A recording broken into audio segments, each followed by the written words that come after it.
Hello, everybody. Welcome to the Off the Rack. I'm Sal. And I'm Tiffany. We're going to be talking about books that came out last week, reviewing them, recapping them, telling you what we thought about them, and then recommending books that are coming out next week that we think you should pick up. Yeah.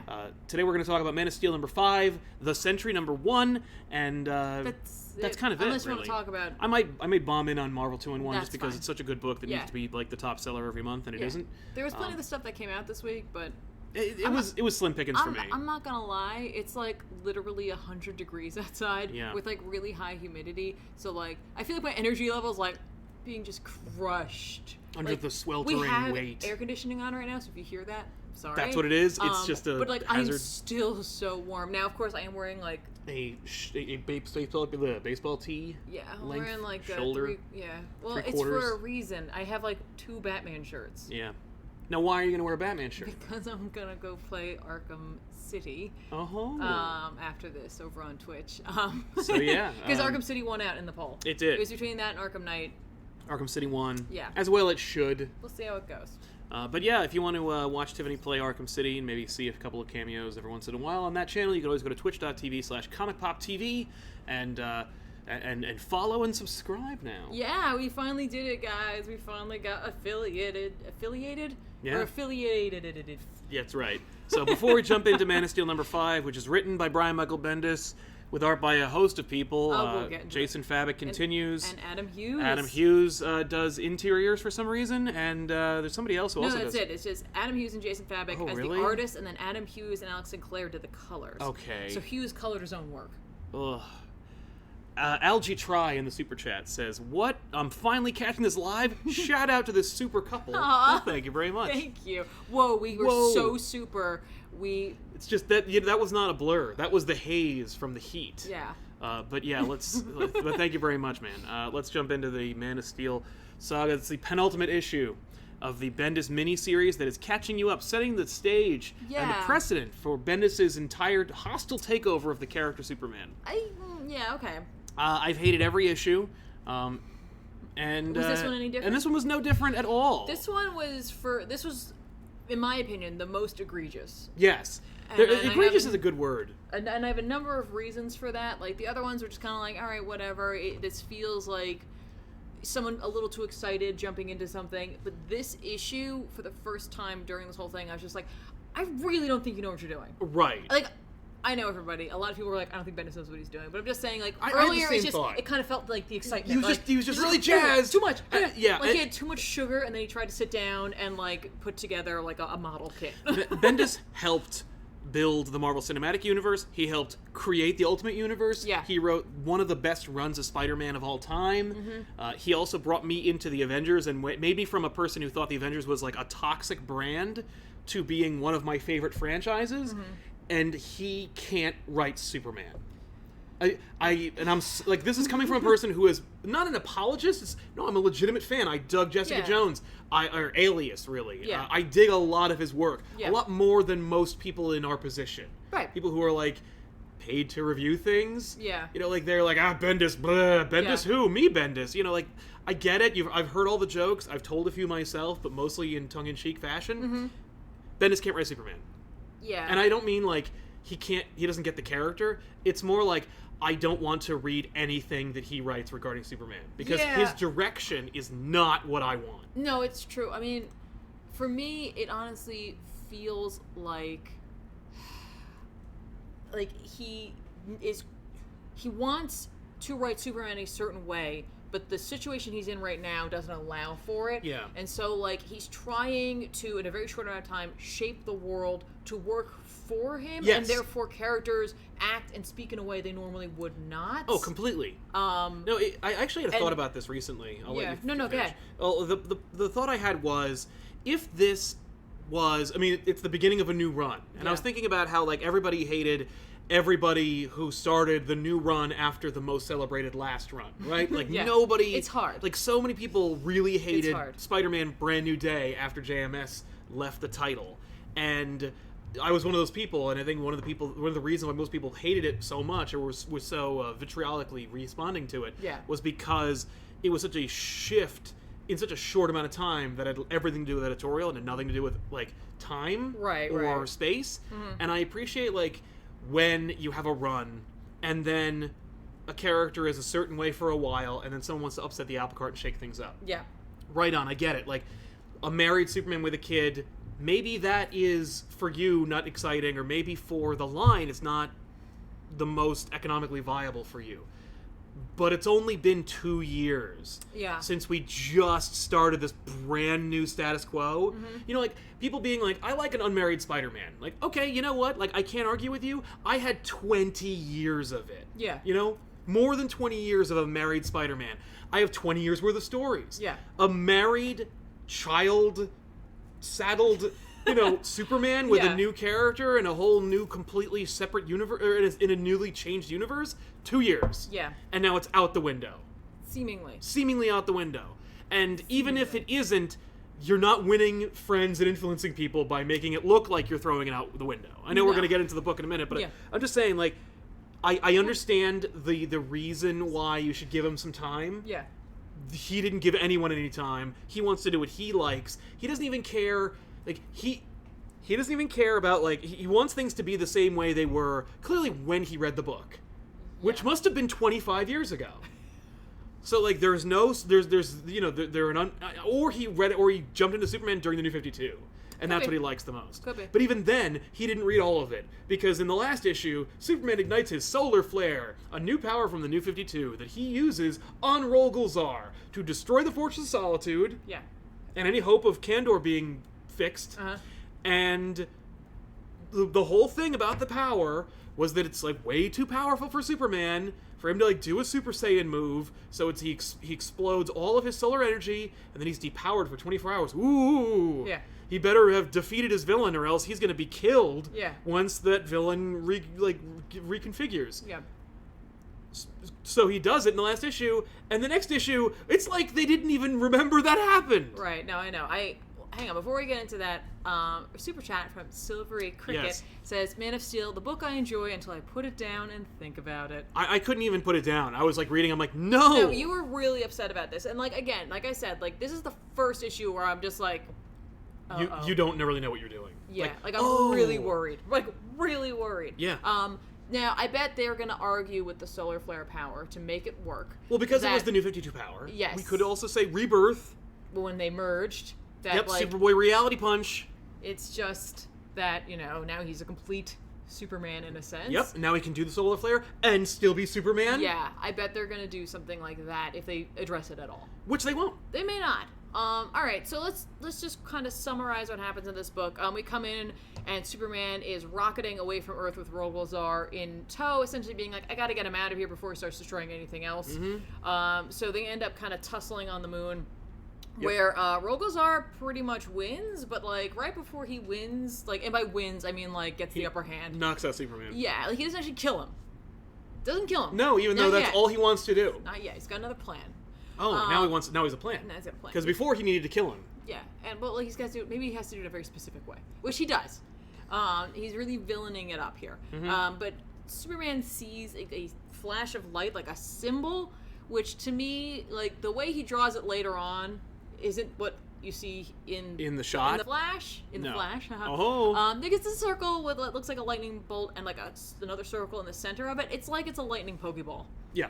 It's like but if the like Flash did an endorsement deal with Pokemon. Yeah, because like the Flash does have one of his times where he had a logo had this like the very specific circle with the circle and the lightning bolt. But this lightning bolt almost has like a blunted top to it, which is more like the Shazam lightning bolt versus the Flash one, which is double pointed. So we'll see where that ends up going. But keep that in mind. It has significance. Logo. Branding. Branding. You know I'm all for that. And then we see a little bit more because every time Superman is either distracted or something triggers a memory of what happened with his family, we see some more Jason Fabok pages, and we come in with, of course, Jor-El there, being like, here's what I'm going to do. I'm going to take John with me, because, like, he's not going to be able to make good choices based on what you're doing, Cal, because, like, you're really bad at things. Yes. And that's how he acts. Like, I have escaped from Dr. Manhattan. I have changed my complete one heel turn, because originally he hated all humanity. He got really, like, racist against humanity. Yeah. Then Superman teaches him the error of his ways, and he realizes what's wrong, and that's when whoever, probably Dr. Manhattan, although nowadays, who knows, probably nobody now, kidnaps Mr. Oz, gets him out of here, gets him off the table, because he might unite and help Superman. Right. But now he's fine, and he has a rocket ship, and he wants to take John to space. Right, and, like, basically show him the galaxy so that he can make better informed decisions. Yes. Which is, like, an interesting concept, but, like, right, and it done actually, in all the wrong ways. Yeah, because they did it already. When Tomasi was writing it. Yeah. When he tried to kidnap John and take him away. Yeah. A lot of people have tried to take John and, like... Especially this one. Especially, yeah. But, I mean, like... But yes, he tries to... That was, like, a thing that was going on with John for a while. But he tries to take John and take him to space. And, like, Clark and Lois are very much... It's Cal, but yeah. still. Are They're very like, much no. like, no, you can't just take our son. And out of nowhere, Total, John's like... Yeah.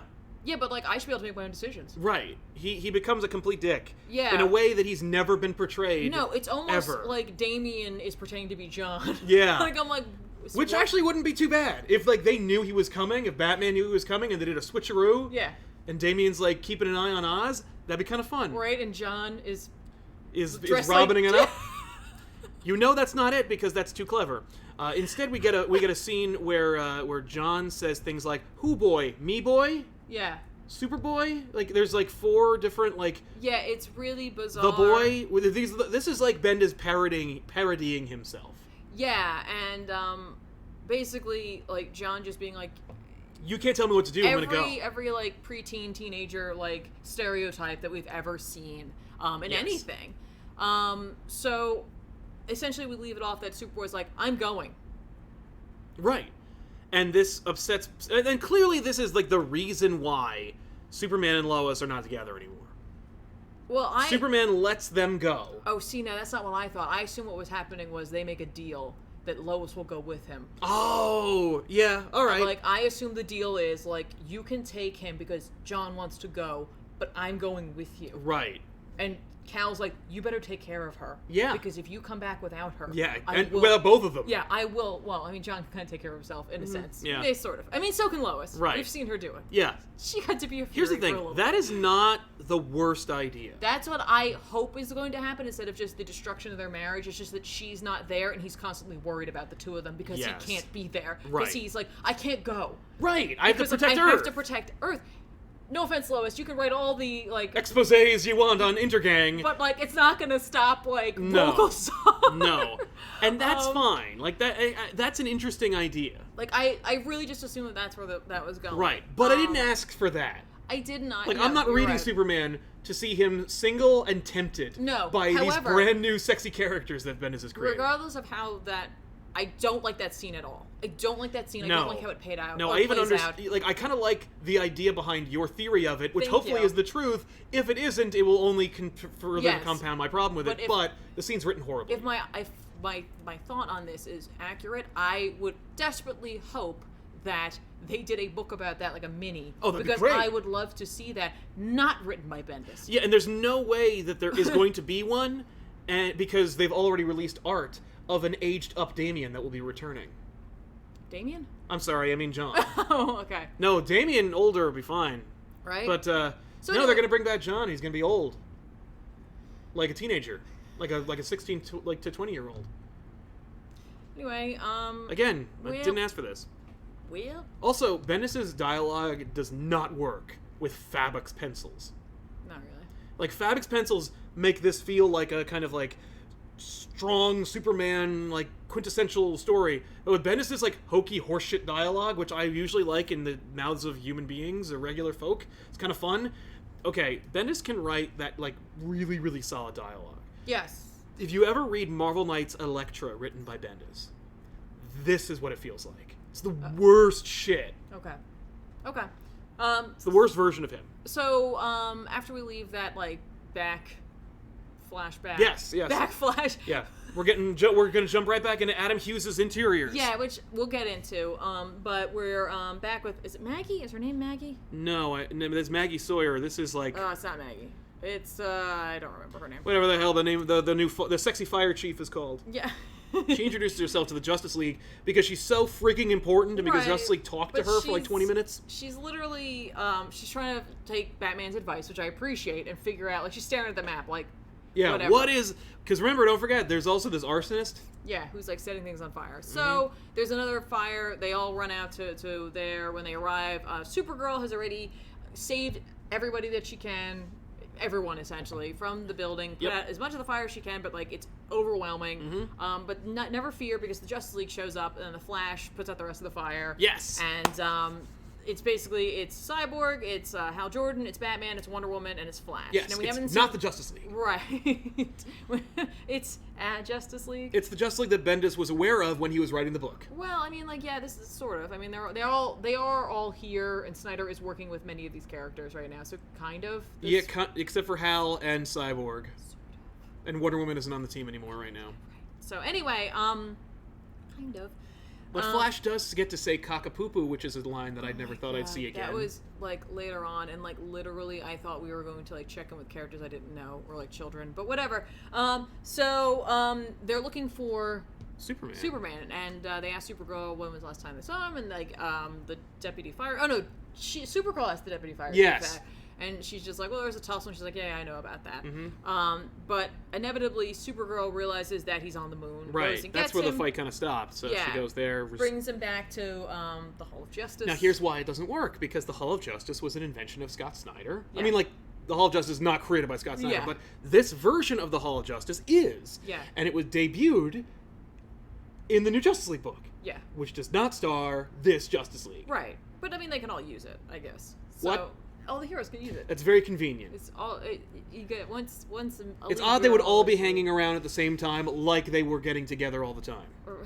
This is like it's like a little inner circle. Right. They're like a little best friends club. So there is already an inner circle in John's mind. I noticed John's not in this book. I know. Where they have a table and all their logos are on it, and Cyborg's isn't on it. I meant like they're a bunch of friends who hang out. And, sure, like, get yes. drinks. I don't know. They do have secret doors that lead into other dimensions or whatever. Yes.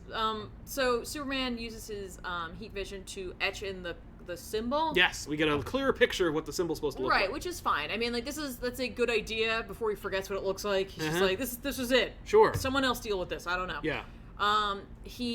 We find out that Kara went to the Fortress of Solitude and, like, cleaned up Kandor and, like, got a lot of, like, important things out of the way because they were just left exposed. And Rogolzar didn't care about any of them, so he just left it a hot mess, so she kind of took care of everything. Yes, even though Superman vaporized it in the previous issue. Well, maybe not. You know. Just saying. I know. Just pointing it out. I know. And this is, of course, where Flash says his line, which I like. It's like. And he says it again, in case you were wondering which of them said it. Right. And I'm like, I really didn't need to know anyone said that at all. It's the worst thing. It's the thing that no human says out loud at all. And it's even more egregious when you make the Flash say it. Yeah. They also start questioning, like, would anything from, like, Krypton's history, like, cause, like, there to be, like, crazy zealots and, like... And they're like, not really, not like that. Like, luckily, like, Kara's there, too. It's also not true, but whatever.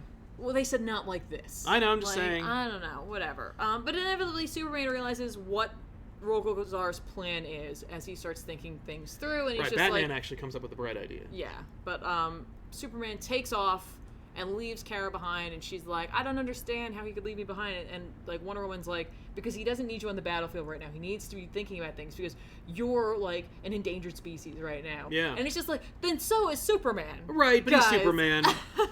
By the way.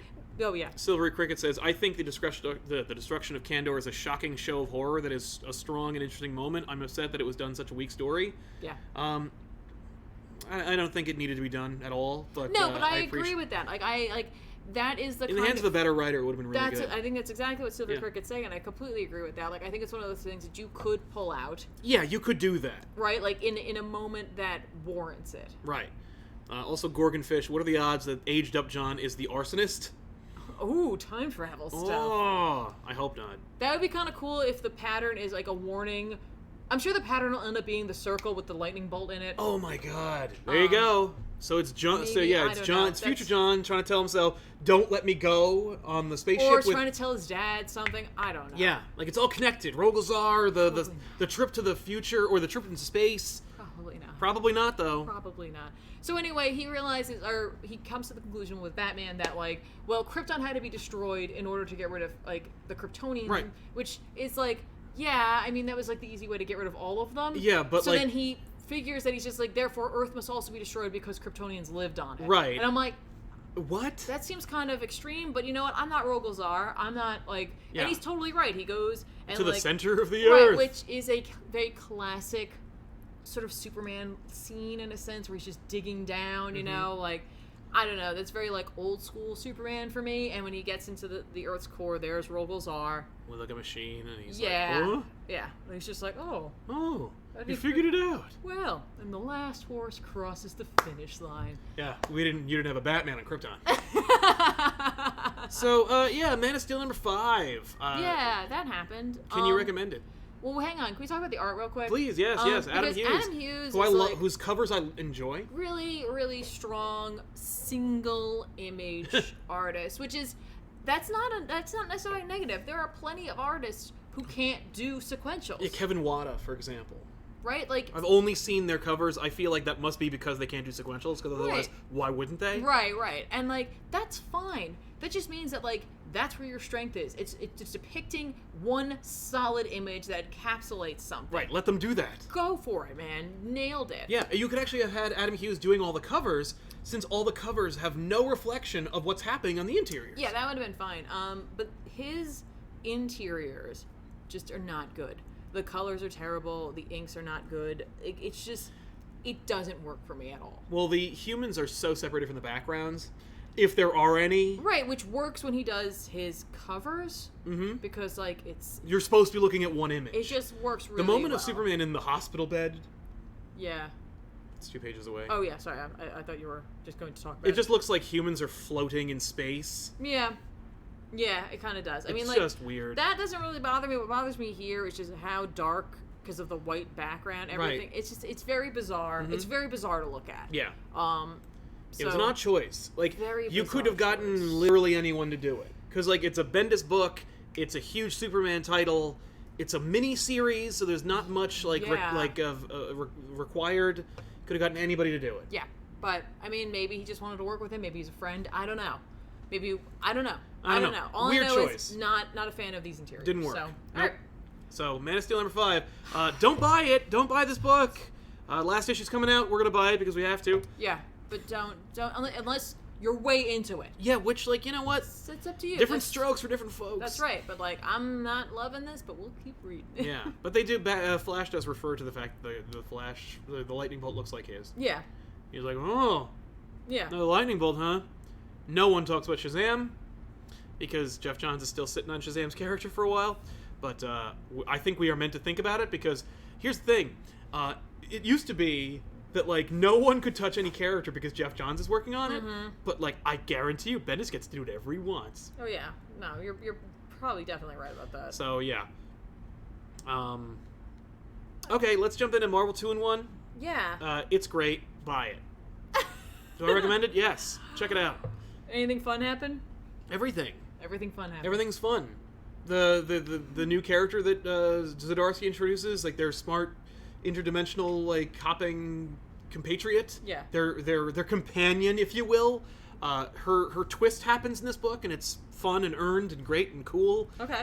We're very, very methodically leading towards the finish line, which is, of course, the debut of the Fantastic Four. Interestingly enough, Slott's taken over Fantastic Four, which, like, would have been a really good idea until this freaking book came out with Zdarsky, where I'm like, no! It turns out Zdarsky can write the Fantastic Four like a friggin' boss. So I want more of that. Yeah. Damn it. That being said, it was really cool. It's beyond Thunderdome, and they're trapped in an alternate reality where the Civil War didn't end, and Spider-Man, like, does the coup de grace on the other two and just takes over. So Peter Parker, Spider-Man, is just like the Tina Turner character in charge of Thunderdome, and the Fantastic Four the Fantastic Two are trapped there. And it turns out that, like, the girl character who's been traipsing around the known or the unknown universe, is not looking for Reed and Sue because she also knows that they're dead. She's looking for her sister who's also dead. And she's like, I'm just gonna switch out my sister with an alternate reality sister. Oh, it's like Rick and Morty. It's Rick and Morty. That's awesome. Yeah. That's awesome. All right. LKM Cherokee, Brian Michael Bendis is trash. R.I.P. Superman, Batman R.I.P. and Final Crisis is greater than Man of Steel, even if Sal hates Morrison. I don't hate Morrison. I hate Morrison-isms. Yeah. What are you doing? My hair is like a disaster today because of the humidity. It's really bad today. Not your hair, the humidity. No, it's... But, no, I dig Morrison. I don't dig Morrison when he, like, is jerking himself off all the time. But like, I do enjoy Morrison when he's like worked effectively. Yeah. Animal Man, for example, Doom Patrol. Yeah. Some of his Batman's not bad. You know. Anyway. All right. Let's jump into the Sentry then. This is probably gonna be a shorter episode. Yes. So because we only have a couple of books to talk about. But just a quickie review with no spoilers. We'll have plenty to talk about next week. Oh yeah, no. Next week. There's lots of stuff going on. The Sentry. It's just. Oh, hang on. Written by Jeff Lemire. Yep. I like him. Yeah. With art by Kim Jacinto. Jacinto. I gave it a shot. Yeah. And it worked out. For the no spoiler version, this is a 5-issue miniseries, or at the very least, it's a 5-part story called Sentry World. Yeah. And it is just a reintroduction to Sentry, Superman. Which is interesting because normally you'd think like, oh, the Sentry's kind of like a Superman allegory. Yeah. In this book, it's more like he's a Captain Marvel / Shazam allegory. Yes. In like a big, cool, interesting, fun like way, because I've never seen Marvel go, I'm gonna try that idea. I'm gonna try the Marvel family idea. I would say, and you can correct me if I'm wrong, and so can the chat, honestly. But when they will. This is a non-spoiler review of it, but I would say if you enjoy elements of Moon Knight, you might enjoy elements of this because of the sort of elements and tropes in a way that they examine. Yeah. And a certain humanizing quality. Right. Qualities. God, if only Declan Shalvey were drawing this, this would be like a must purchase. No, I'm not saying they're exactly the same. No. But it's just that, like, examining the superhero from a different perspective and with a different lens, which I feel like Moon Knight does. Yes, and because the Sentry has been, like, they've pretty much done everything they can with that premise, like, why not try anything else with that character? No, it's absolutely true. The only context you need is that Doctor Strange brought him back to life. Yes, and actually they do something a little different here. Yeah. Like, sort of. I mean, yeah. Like, I like what they did better here. Than what Kate's did. Yeah, which is fine. I mean, like, it's like it's kind of where their relationship left off. Isn't quite where Kate's left it off. No. Which was really negative in the Kate's version, and in this, it's like they're like, "Hey, help me out." I was like, exactly. "I like this better, so let's just run with it." Fine. Let's just run with it. No one's gonna refer to the Kate's run anyway, so why? Yeah, I mean they do. No, I know. I mean, like, I'm saying like when they talk take about the greater pantheon of Doctor Strange books, no one's gonna be like, "Oh my favorite run was Kate's." Is like 6 issues. They might be for some people. But they do take very specific elements from that book and use them in here. So check it out. It's cool. So now we're definitely going to talk about what happened in the book. Yeah. Just as a heads up to Spoilers everybody, for Sentry if you haven't #1. had a chance to read it and you don't want us ruining it. Although, to be fair, nothing that happens in this book will ruin it for you. No, there's no twist, there's no turn, there's no like big reveal. Like, what we'll describe is not as good as the way it's written. I guarantee it. Right, so you still get to I truly enjoyed this, and I read this before I read Man of Steel. I really did that backwards. I should have read Man of Steel first and then followed it up with this. Yep. Because like I was just like, all right, cool, Sentry. Like, I enjoyed seeing him in Doctor Strange. I've enjoyed elements of him when he's shown up in books. I loved the image of him ripping Carnage in 2 in space back in the day. And then ripping Ares in 2 in Siege. Really, and like he actually ripped somebody in 2 in It's the same scene. He just really it's the same image. He likes ripping characters in 2. It's just his move. Yeah. It's his Dixie twist. Finishing. He's got one move left. I'm gonna rip this person in 2. So, the story is, so Bob Reynolds is sitting in his apartment, his really crappy, rundown, miserable apartment. Very crappy. He's looking a little worse than he did when Bendis reintroduced him in New Avengers, where he had like a beard, but he was still kind of like awesome looking. Yeah. And this is kind of like a little fatter, and he's got like a really miserable homeless person beard. Yes. Just not taking care of himself physically. Not at all. He's just sitting there, just waiting for something, waiting for time to tick down. Yeah. And why is he waiting for time to tick down? Well, actually, I think he's sitting there because he is already there. Like engaging. that's him. Yeah, that's his mind that's in just, the place. That's just his. That's his. He's kind of got RBI. Yeah. RBF. Yeah, resting bitch face. Yeah. So he's sitting there because he was gifted a machine that allows him access to this like little mini dimension, which we saw conceptually in Doctor Strange by Doctor Strange, where he can go into and exist. However, in the version we saw in Doctor Strange, he existed as a man, and in this version, he exists as the Sentry in there. Right. So it's a little different, but I like this a little better. Yeah. So he goes within his brain into this like into this pocket reality, which, by the way, is if you're no stranger to Marvel, that's a thing. That's a thing. You get pocket They make reality. pocket dimensions all the time. Sometimes pockets happen. And he is the Sentry, and he like is fighting like in a almost like campy like like 1950s-esque sort of like, hey, and he has like a whole team. He's got Scout and Yes. Sentris. Yes, he's and got the dog. Yeah. Who I can't remember the name of. I don't remember, but like it's Captain Marvel. It's the Marvel family. Yeah. It's Mary Marvel. It's like it's the Sentry family, which is a really neat idea. It's a cool idea, and not one I really want to see because I don't think I'm not a big fan of Captain Marvel, but I like the idea behind it. Right. And I like the idea of them using it for Marvel because it's more miserable and real. Yeah, I liked it in here, so I don't mind seeing it. Yeah. And the situation that we see is essentially, and initially you don't know this is happening in a pocket dimension. Right. You aren't sure. It could be a flashback. Exactly, because he starts out talking about memories and the importance of memories and how they make you who you are and how people remember you and all this stuff, right? Yeah, it's very, like, I like the examination of this character. And New York is, I think it's New York. No, is it? Because Sentry Tower is there. Sentry Tower. Mm-hmm. Which is a thing that was on top of New Avengers Tower, which I Right. assume was the same. Like at first, I'm like, oh man, was this like sometime during the New Avengers era? But like, Nope. It's kind of nebulous. I think it's doesn't supposed to be matter. like it's like Coast City. It's like like Sentry City, right? Oh. And like they're like people's shadows are coming to life, and they're gonna form a giant monster. Yeah. And Sentry has to stop them, and so like that's when the Sentry family shows up, and they all start helping him out, and then he realizes that like he has to go to the moon because he has like an Oracle like character, or even Jarvis. Yes, or Booster Gold's little guy. Yeah, but his name is Clock. Yeah. And Clock is a thing. Tells Sentry, hey, you have to go to the moon. That's where the Void is. Mhm. And the Void ends up inside. He's in the moon, so like he punches his way through the moon, which he destroys destroys the moon. And then he rips the Void's head from his body, thus killing him and like stopping the attack with the Yep. shadows. And it's like cool. And then he goes back to Earth, and he's just like, don't worry, the moon will fix itself, just like everything else fixes itself here. In this reality, he openly says like I'm in a different place. Yeah, and they're like, including the Void. He's just like, that's right. And then he literally like trons on out of there. Yep. Like where he goes Like, to like whoa. this beacon, and he leaves, and he goes back to his apartment where you see again the miserable old man of Bob Reynolds, and he has a clock, and it's set to 24 hours. Yep. And he gets himself ready for the day, which is funny because initially I thought that like he had a night shift and that was the time. Right. I didn't catch the ticking down till later on. Yeah. But it turns out that Bob is a short order cook. Yep. At like a diner where he works with his former partner Scout. Yeah. Who we see has lost an arm. He's got an arm off. For you Shaun of the Dead fans. I think it's just me and Danielle.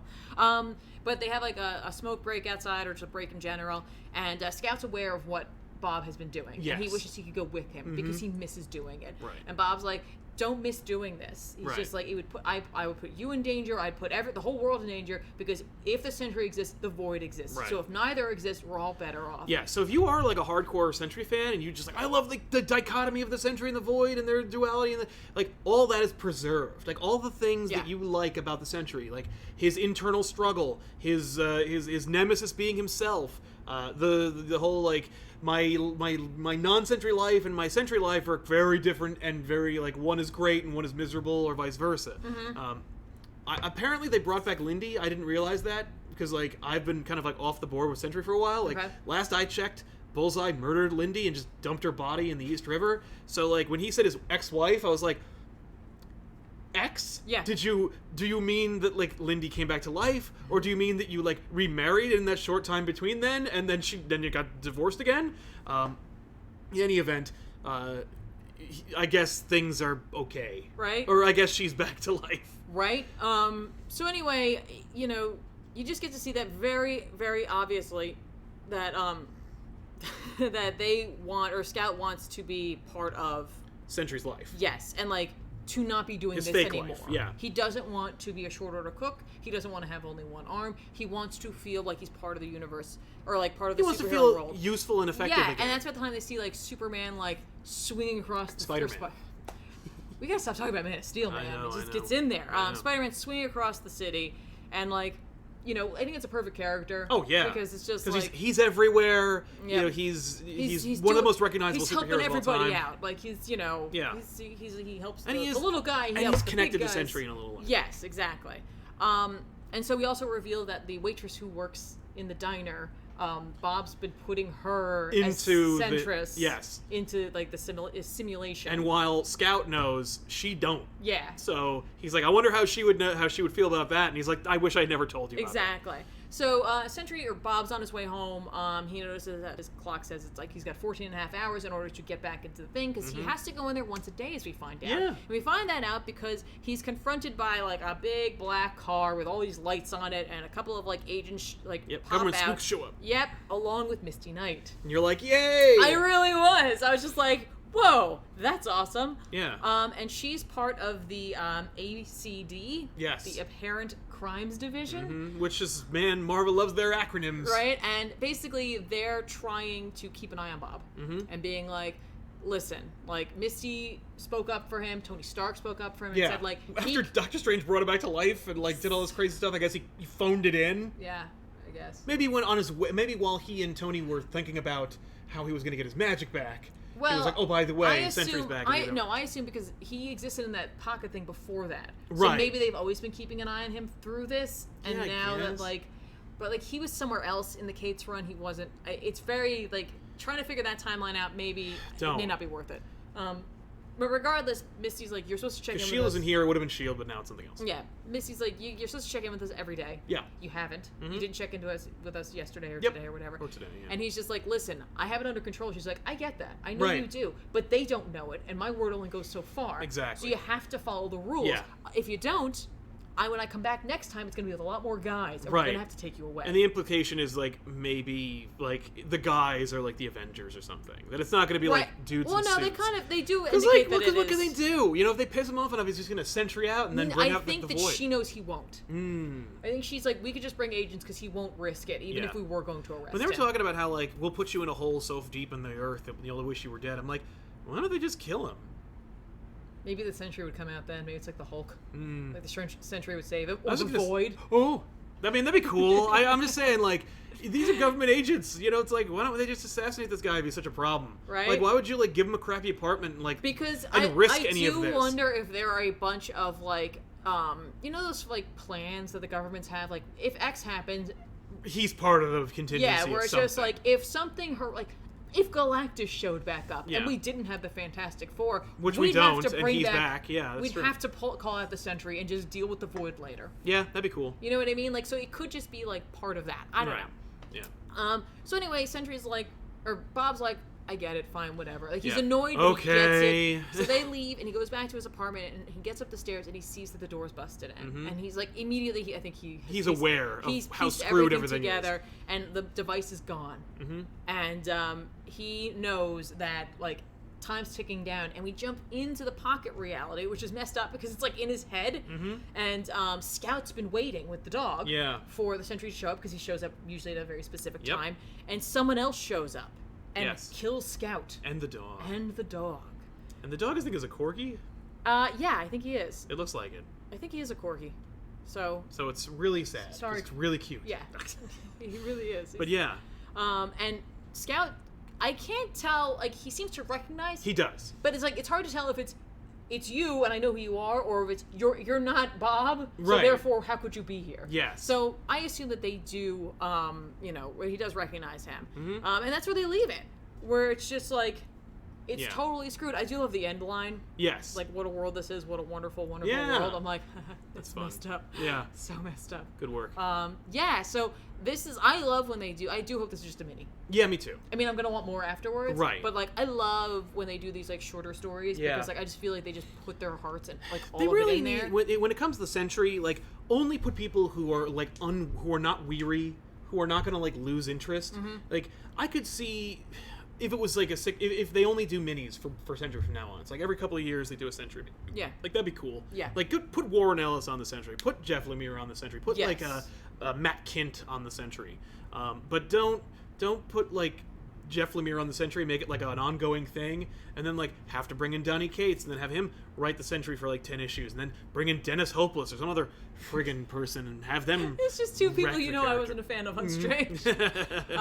But yeah, I really, really enjoyed this. I think if you're looking for something, it's a little grim, grittier, yeah, a little which the Sentry should be. Yeah, a little bit in the darker area of the Marvel universe, something that has a lot of mystery and may or may not have a happy ending. Yeah. Or you just like the examination of not only like the human psychology and superhero psychology, but also just the like standard tropes of like man versus himself. Yes. Because like the Sentry It's all about that. Well, yeah, the Sentry is like the ultimate like, you know, your own worst enemy. Yes. Like, he's the ultimate example of that, and I really like where Lemire is going with the examination of that concept with him. Yeah.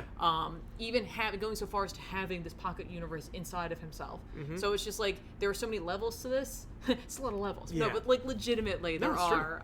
So I recommend this book. I like agree. Jeff Lemire a lot. Yeah. The art is interesting because it's all very, very gritty, but it has like this weird Venture Brothers like style Yes, to it. it reminds me of another artist whose name will come to me. It's like it reminds me of like Finally, you. I was gonna say the Jeff Shaw, the artist from God Country, Yes. meets Venture Brothers. Yeah, that's fine. That's a great combo. Are you kidding me? But yeah, so I recommend it, as I think you do as well. Yeah. So check out The Sentry. Good job, Jeff. Yeah. So let's jump into some recommendations of books that are coming out this week that we think you should pick up. ahead. It's slim pickings this week, Not except for me. except for another one. So Batman number 50. I am really not a fan of Tom King's Batman. That said, I'm gonna read it and I'm gonna buy it. Yep. So I mean, like, if you want to know what's happening with Batman for the next another 50 issues, I believe he promised or threatened that he'll be doing. So if you want to know what's going to be happening with Batman, and more importantly, if you're not a fan of Tom King's Batman, what everyone else is going to have to be dealing with for the next 50 issues or so, you got to pick it up. Yeah. And I will, because, you know, I'm sure it'll be cool. Plus, Detective Comics is running up to, it's going to hit issue 1000 sooner than exciting. later. And so everything's going to be impacted and influenced by it. Yep. So I'm going to be checking that out. Justice League number 3 from Scott Snyder and Jorge Jimenez is coming out, and Jimenez is staying on the book for now, which is great because he's great. He is great. So great. John Stewart is now an emissary of the Ultraviolet Lantern Corps, headed up by Sinestro, and it looks like he's under the influence of some kind of evil, spell or whatever. It's either that or it's the energy itself. Which... So he's going to be fighting the Justice League, and of course that'll be his initiation to joining the Justice League and everything, and so much more. The A team went into the source thingy, and so it's like the energy ball head thing. Yeah, we got. And so we get to see the payoff of that. Batman and Superman, and Tiny Batman and Tiny Lex Luthor and Tiny Hawk Girl. Yeah, you got a lot of cool tiny characters in there that it's going to be really fun. And yet Tiny Rick. Tiny Rick. Also, we are by the way going to see the turtle in action in this issue. There you go. Who are we talking about? Watch our last episode of Off the Rack. So yeah, that's coming out. Nice. Nice. In addition, Avengers number 4. You're big into the team books. I am. You like to get a lot of superheroes for your book. You know what it is? That's it. I mean, that's actually the impetus behind Avengers and Justice League when they were created. Was why would I pay 25 cents for a Batman book when I could pay 25 cents and get Batman, Superman, and all these other characters? That's true. So Jason Aaron is continuing this book, which is like, I don't know if I like it or not, but it's drawn by Ed McGuinness, who, I think it was better 10 years ago, but it continues the story. It's basically the Avengers, because it's written by Aaron, is going to be like the must-read title that will lead into the big Asgardian event that Aaron is setting up. Okay. And so if you want to get on board and you want to see why Ghost Rider's in it, then you should pick up this book, because Thor versus Odin and Ghost Rider and She-Hulk and all kinds of neat stuff, and plus you get some more payoff from that Avengers 1 million BC thing that he also wrote. Yes. So any payoff you want to see from Jason Aaron over the last few years is going to be in this title. So I don't know, it's kind of fine. It's getting away from what I like about the Avengers. Like, I liked the Avengers when it was street level, so but it's high flying superheroics, and it's consistently drawn. Right. Which is all I can really ask for at this point from an Avengers book. There you go. So for me, I have no, there's plenty of things you've mentioned, most of, a lot of them. It's true, yeah, we did have some crossover, I'm sorry. So what I'm going to talk about is a trade paperback that's coming out this week. And we're going to buy it. I'm so buying this. Because, or at least it's available for pre-order. I think, no, it comes out on the 4th. Yeah. Yeah. Yeah, it comes out on the 4th, but you can pre-order it now. That's right. No, I'm totally going to get this. It's Rogue and Gambit, the Ring of Fire trade paperback, the little 5-issue miniseries that they did, was like the highlight for me early this year. Yeah. Such a great book, so much fun. It was just fun. Yeah. It was fun. It was a great examination of that couple's relationship, especially now that things have certainly changed for them. You can go back and find out kind of where it all started. Why that happened in X-Men Gold number 30? Not even why. I mean, like, you could have done that at any point in time. It wouldn't have mattered. But that, this 5 issues really solidifies, for me, just the status of their relationship, and truly, I think, gave a greater understanding for each of them on one another. Right. It's just phenomenal. I don't want to ruin anything for you. Okay. It's couples therapy. Is it the kind of book you would expect to see on back issues? Oh, yeah. Oh, and if you're not familiar with back issues, check out our sister show Back Issues, which there's a great playlist on this channel you can go check out. Yeah. But yeah, I think we'll have to see that in the future. Oh, that's near future. so happening. Nice. So happening. I'm so excited for that book. So good. So before we go, I just wanted to mention, if you want to watch us some more, you can go over to the Twitch channel, twitch.tv/ComicPOP TV, and watch Tiffany play some Arkham City, which is happening over there. So jump on over to the Twitch. We're going to get that set up in the next 5 to 10 minutes. So please join us there, and we will look forward to hanging out with you. And so thanks a lot for watching. And of course, if you want to see more of this, don't forget to like this video, subscribe to our channel, because it helps us out. And of course, it'll get you the updates about what's going on, because we make so many videos. Also, we're going to have an ultra patriotic Good, Bad, and Ugly coming out tomorrow, maybe tonight for you early birders. Or night owls. Or night owls. Depends on whatever aviary creature you are. I called them night birds the other night. Because that's cool. It's not cool. But that's coming out, and it's uber patriotic. Very. And we eviscerate Rob Liefeld, which you can imagine. I feel really bad in hindsight. I really do. I gave him. We all took a minute and talked about something good we liked about. But not about what he did. I feel really bad. Well, don't. I do, because he's heard it all before. Yeah, but it's still. He charges $40 per an autograph. Still mean. I'm sorry. It's just, I don't know. $40. I felt like I was mean. I felt like I was very mean. It was not. I think we should also thank you so much to all of our super chatters, and also very rarely is this ever said, but to anyone out there who support us on Patreon, thank you so very much for doing that. It's true. We actually got a new patron during the show, and I wanted to thank them personally. But unfortunately, I didn't get to see what your name was. But thank you so much for your patronage. And of course, if you want to join the Patreon, you get access to back issues and some behind-the-scenes pictures and so forth. If you go to patreon.com/ComicPOP, we actually dropped a whole bunch of behind-the-scenes footage and pictures of us rebuilding the Good, Bad, and Ugly set. Yeah, a lot happened. A lot happened yesterday, and so I took a bunch of pictures very of it. randomly. So check it out, and so we'll see you guys in a few minutes over on Twitch, twitch.tv/ComicPOP TV. Thanks a lot for watching. Bye, guys. Bye.